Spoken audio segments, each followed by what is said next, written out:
Responding to that report, underscoring the country's full commitment to upholding the highest standards while also expressing concern about the U.S.'s lack of acknowledgement of the country's progress. And allowing for a bit more time before the full integration of Junkanoo in the school curriculum. We hear the reasoning from education officials. The Bahamas Tonight at 11 starts now.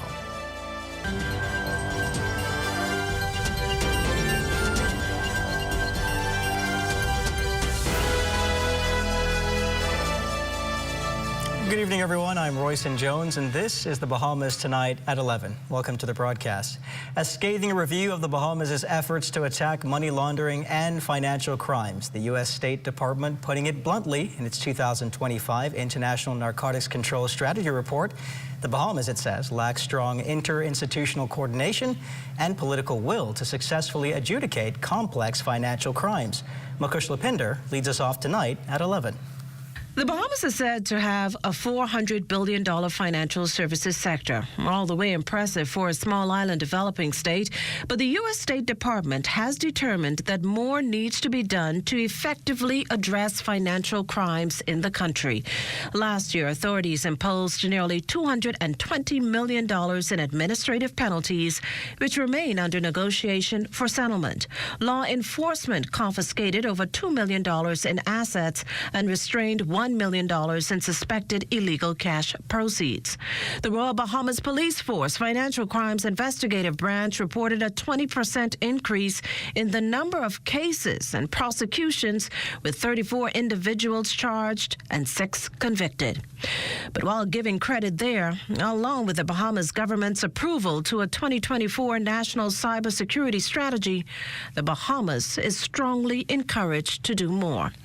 Pulling directly from the report, the U.S. State Department has found that the Bahamas' investigations often do not result in prosecutions or convictions, that the lack of convictions and asset forfeiture make the Bahamas a low-risk base of operations for many sophisticated fraudsters, including corrupt actors, that despite extensive training and improved investigative and prosecutorial abilities, local law enforcement and prosecutors are hesitant to investigate and prosecute complex financial crimes and seize property and assets derived from illicit activities, and that when authorities pursue cases, an accepted culture of adjournments delays adjudications. According to the report, what's needed is improved interinstitutional coordination and strong political will.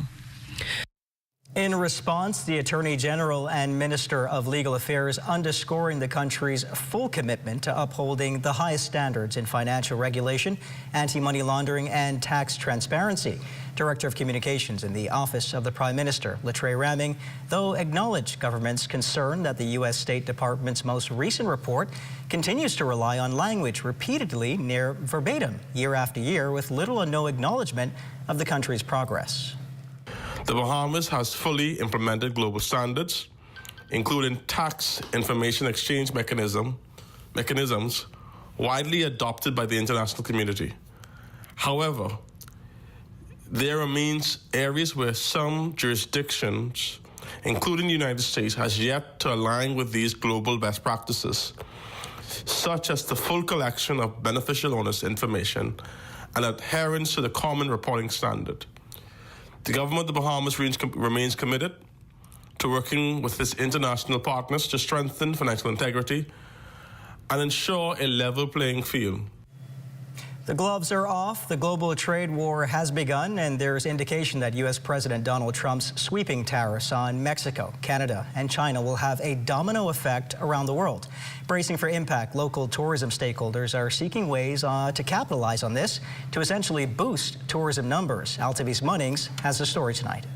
During this week's first Bahamas Hotel and Tourism Association's Board of Directors and Membership virtual meeting for 2025, cautiously optimistic were the exact words Bahama President Graham Davis and Atlantis Paradise Island Resorts Vice President and Bahamas Hotel Tourism Association President Jackson Weish used to describe how the possible teetering of the United States economy will influence tourism numbers this year. With the potential of shifting tourism away from the United States, there is some potential upside with Canadian business down to the Bahamas. We're all optimistic that we'll see some of that, but we've not really seen it so far. We're closely monitoring our geographic origins and noticing that there's not a big bump at this moment, not going forward or at this time from Canada, but we're continuing to monitor and again, being cautiously optimistic what's happening in the U.S. Despite the economic uncertainties, the business remains resilient.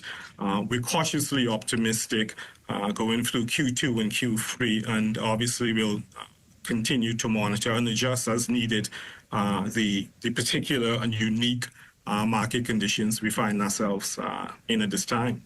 After a strong routes conference in the Bahamas last month, Nassau Paradise Island Promotion Board CEO Joy Jibrulu revealed what airline partners are saying about the tariffs.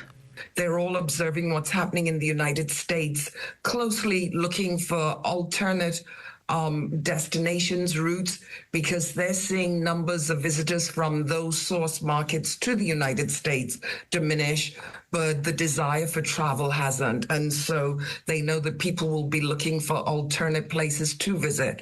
So it presents a great opportunity for us.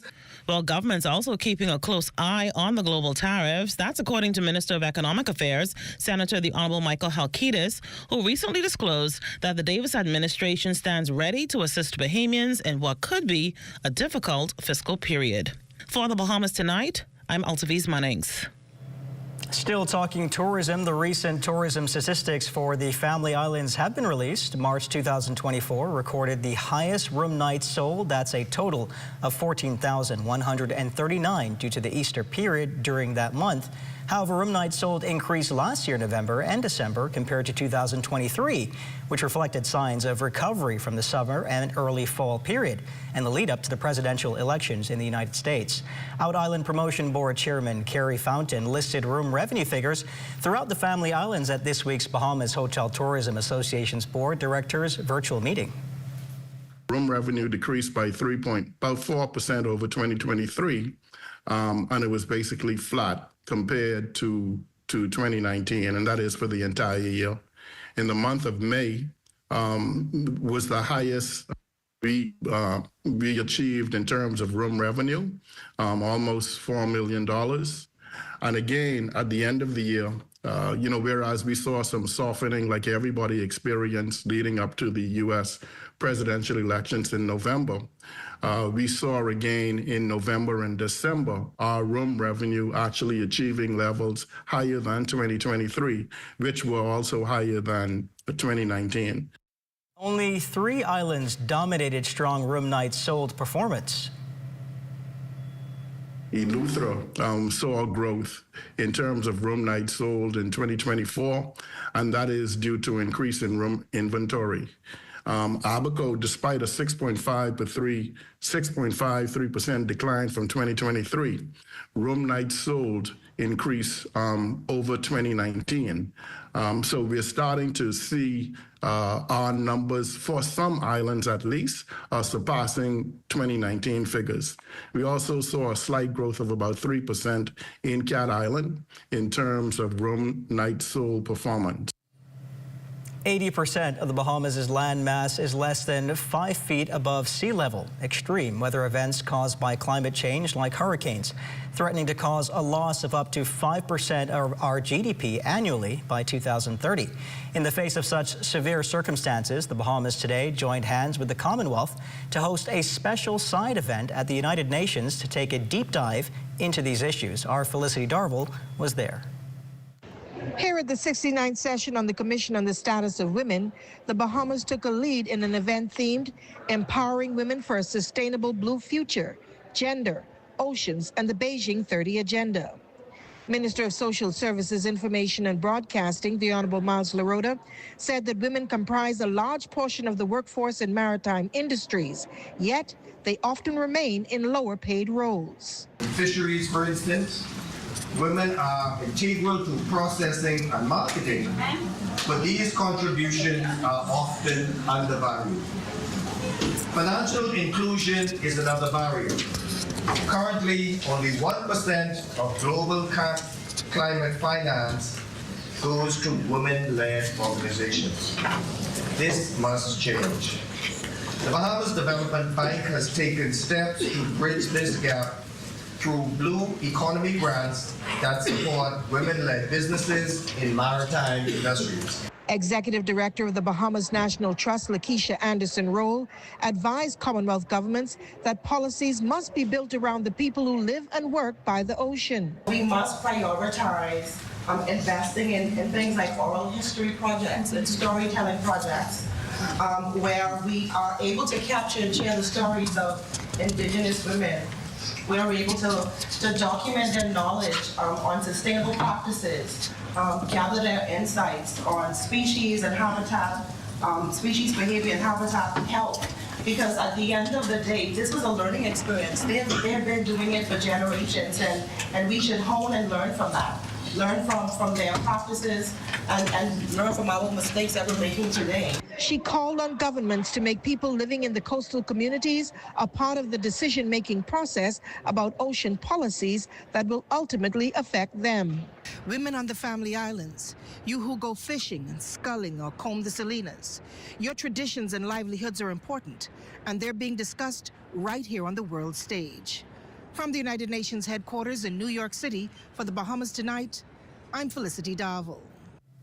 An important story, Felicity. Hope you're keeping warm down there.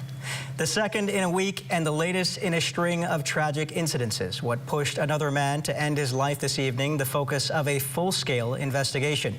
Here's what our Lloyd Allen has been able to find out so far. A challenging situation this afternoon. Police reporting yet another suicide. This taking place in the area of Star Stage. Now, what we can confirm is that notification was made by police shortly after 5 that a suicide took place in this building right behind me. Now, we spoke with one resident who confirmed the victim as a 22-year-old male. No idea on his name or the reason behind that incident. We are still waiting for an update from police in regards to the details on this matter. And once they become available, we will be sure to provide them. Again, a 22-year-old male has been found hanging from this apartment unit right here behind me. This is in the area of Star Stage. Police are currently on the scene conducting their initial investigations. For the Bahamas Tonight, I'm Lloyd Allen. Saddening news. We'll continue to follow that story. Still to come, Bahamian music and heritage takes over Exuma. You're watching the Bahamas Tonight at 11. More news in just a moment. It has the looks, the style, the performance. Your new car is everything you always dreamed of. Now it's here. Commonwealth Bank was happy to help put you behind the wheel with a new car loan at a competitive rate and fast, friendly approval. It's a service that just comes naturally to us, just like how love of tradition comes naturally to you. Commonwealth Bank, leader in personal banking services. This portion of the news is brought to you by Bahamas Striping Group of Companies, where safety is first. Junkanoo was infused within our public school system during the month of January, but that may soon change as education officials are looking to extend the timeline for integration to start in October.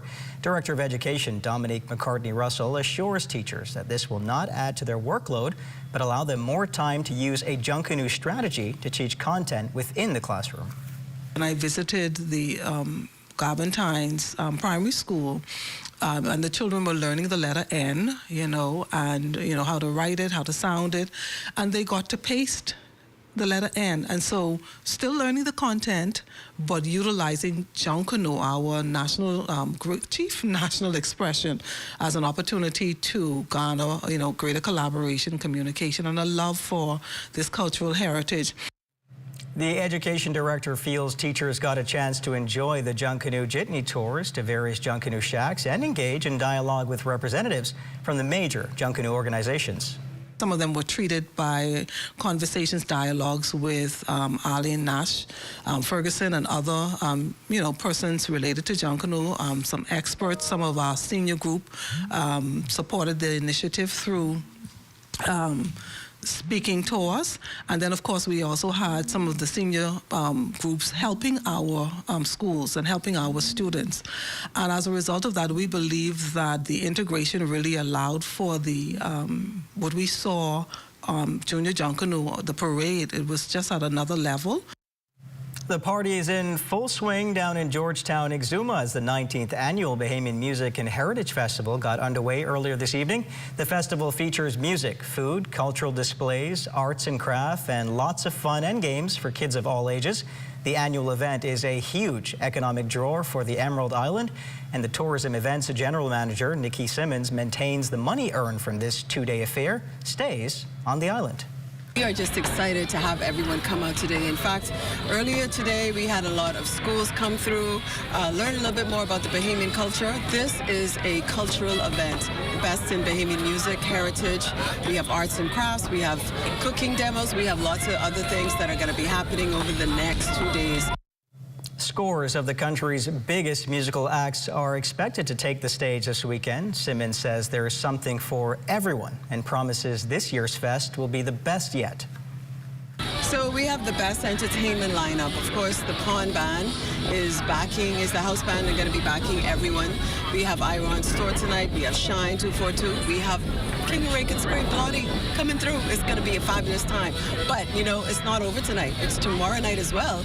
And everyone is going to want to see KB perform. It is KB's first time performing at this festival. At least, well, no, and at least in the last 10 years for sure. So everybody's looking forward to that. Over in the Big Yard, the Music and Arts Festival in Nicholstown, Andros has been a fixture in that community for over 3 decades. This year, the celebration of arts, music, and culture continued on the festival grounds. Fern Carey has the details. The lineup of native dishes, handmade arts and crafts, and Bahamian music continues to attract scores of residents and visitors from abroad to the Music and Arts Festival in Nicholstown, Andros every year. Established 31 years ago, the festival is now a cherished tradition in Andros, fostering community spirit while showcasing the talents of artisans, musicians, and food vendors. We have down home crab and dough, crab and rice, crab and grits, peas and rice, steamed fish, especially hogfish is our specialty, and fish fingers. Of the absolute best, we are known for our conch fritters. It's actual conch fritters, so check us out. The creativity of artisans like D'Angelo Ramsey and Frederica Bolek attracting the eyes of patrons. Ramsey says it took him weeks to make his mini mailboats. We have the Captain Prince. That's the boat that's coming on Fridays and even on Sundays. And then we have a Caterpillar trencher. And then we get an excavator. And then, last but foremost, we have the conch shells. All made handmade baskets and some jewelries and some wood carving, so on. A little bit of everything. Androsians, including Chairman of the Broadcasting Corporation of the Bahamas, Percival Forbes, and festival co-founder Clara Evans, reflected on the festival's history. I want to say to all of the artisans, make sure and advertise your wares and use social media to your advantage. We've come from the national broadcaster to get the information out there. But I want you to be assertive in what you're doing. There's too much good artwork here in North Andros for the world not to know about it. Oh, I'm proud because most of them, I taught them, the students. But only the ones from Red Bays and Central Andros. But Central Andros was with us from its inception, and so was Red Bays, you know. If I could remember, it was through the Red Bay craft and Central Andros craft here in Nicholstown that we were able to send persons to the Smithsonian. For the Bahamas Tonight, I'm Fern Carey.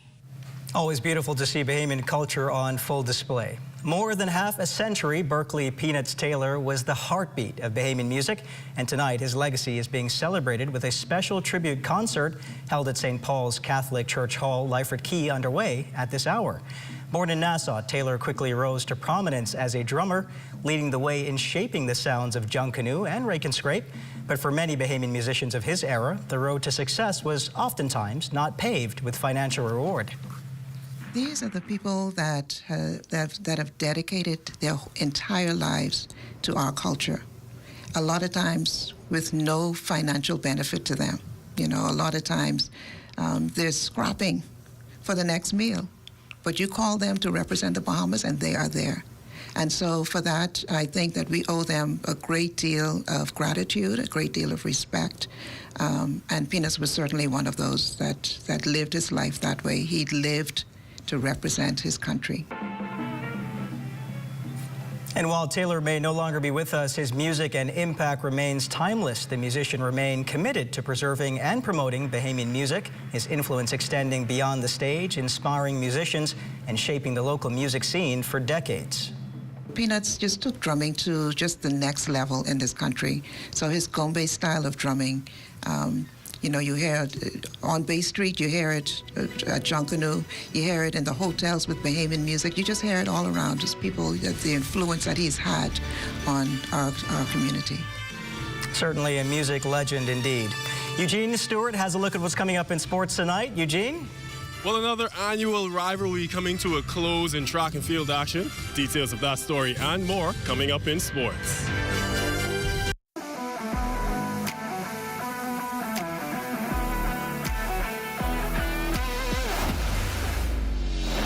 Bahamas Striping Group of Companies, we have been in Exuma now for the past 4 years, carrying out our paving program. A part of our company's philosophy is producing work to international standards. So when you look at our paving division, we have a state-of-the-art lab to do all of our testing in-house, as well as a state-of-the-art asphalt plant with a trained technician carrying out the work on that site. The overarching goal of our company is to produce the work that we're doing in the entire Bahamas to international standards. We also make a difference by the training of our staff. We have a very intensive training program going on to where we are teaching young men how to learn the art of striping. Being a young man myself, I've made mistakes in the past. I was given a second chance to better my life, and it's only fitting that we pass that along. What's important for us is giving them a second chance for them to get a skill and a career that could take them further in life.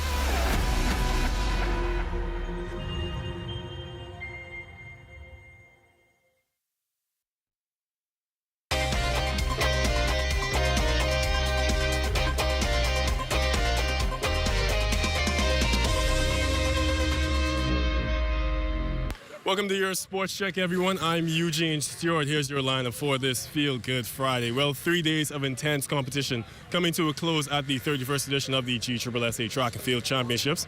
Our Charles Fisher was trackside at the morning session and files this report. Well, it was a hot day here at the Thomas A. Robinson Track and Field Stadium. The C.R. Walker Knights and the City Bethel Stingrays battling for the top prize. Let's give the distance runners some play today. 5,000 meters, that's 12 and a half laps around the track. And in the middle of the day when the sun is hot, just thinking about it, I'm already tired. CC Sweeting's Penrico Pierre was blazing, took control from the start and never looked back, winning rather easily in the under-20 boys. Race was all right. The sun was just hot, and I felt like I could have done better if I did go out a little bit much harder from the beginning, but can't complain. The race was good. I came out on top and very happy with the time I PR'd. Up next, the 3,000. That's 7.5 laps.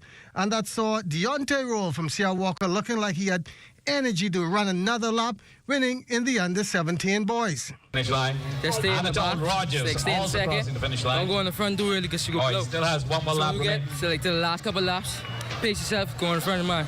Just keep punching after that. Where did you get that extra burst of energy cut from the 150 mark? Well, my chance, my teammates, my partners.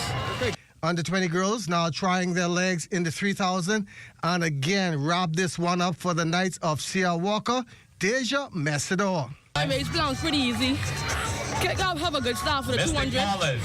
Relax in the first 2-3 laps. That's when you see the Katira last Smith. 4 laps, you got to kick it in. That's the time, you know. Katira Smith. Bell lock 'em. You got to finish Still on strong. track, Mystic Collins. Like I said earlier. Our Bailey And still just, also on the track as it's my well. last year, so I wanted to dominate the field. It feels good to dominate the track too.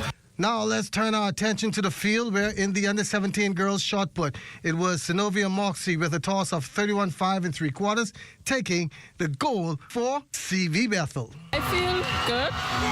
I just have to try and next time make it to Grifter. Try to over 9, try to 12, but do better next time.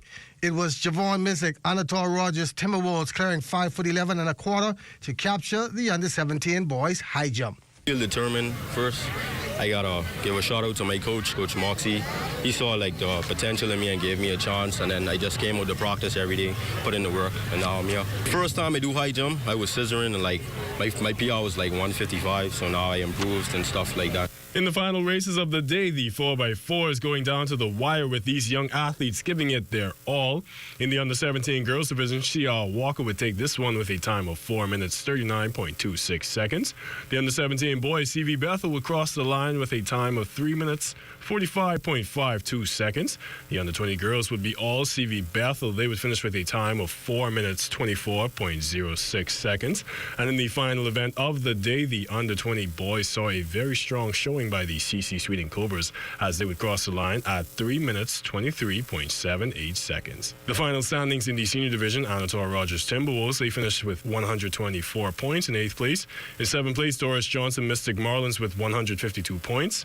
The CC Sweeting Cobras held down 6th place with 271 points. The Rattlers of C.I. Gibson in 5th with 275 points. The Government High Magic Phoenix with 276 points in 4th place. In 3rd place, the R. Bailey Pacers with 340 points. In 2nd place, the C.R. Walker Knights, they finished with 600 points.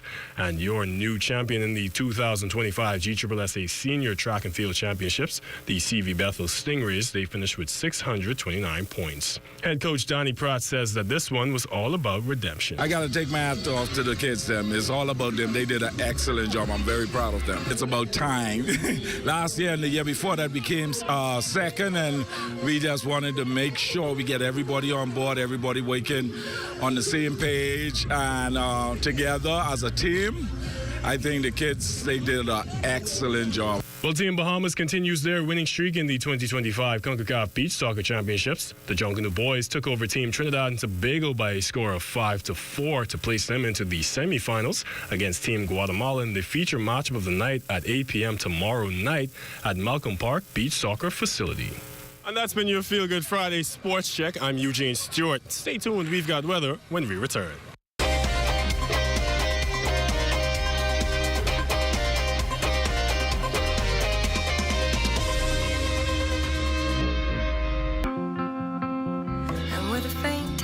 Cigarettes, you write a hallelujah song. Hey, what's the deal with the babes? You keep 10 feet away at all times. Any part of you that crosses that line will be removed. I know that you blame me. We were just trying to help you. I did what was right for those girls and my daughter. I told them what they needed to hear. They need to hear the truth.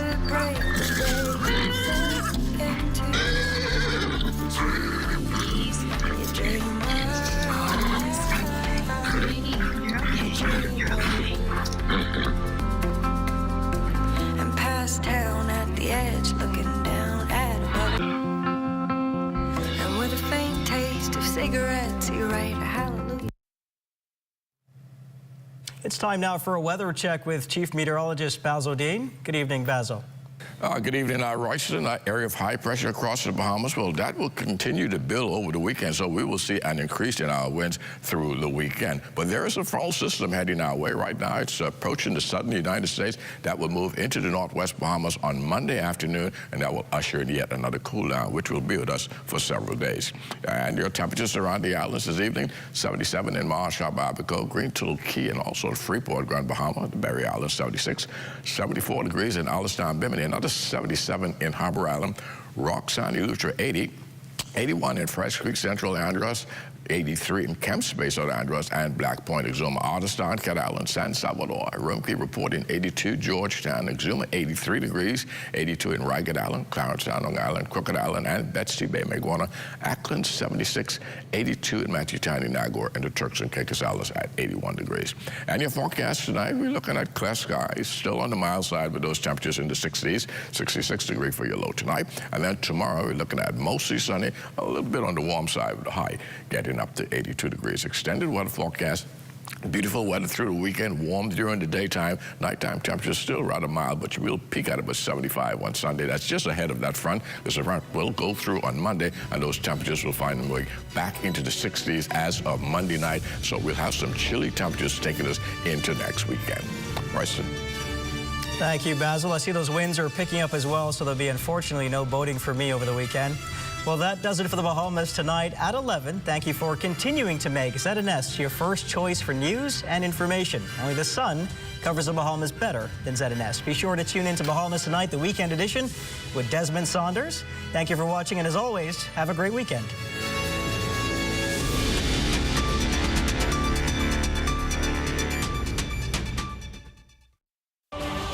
At the Office of the Prime Minister, I'm Devontae Hanno. This is ZNS.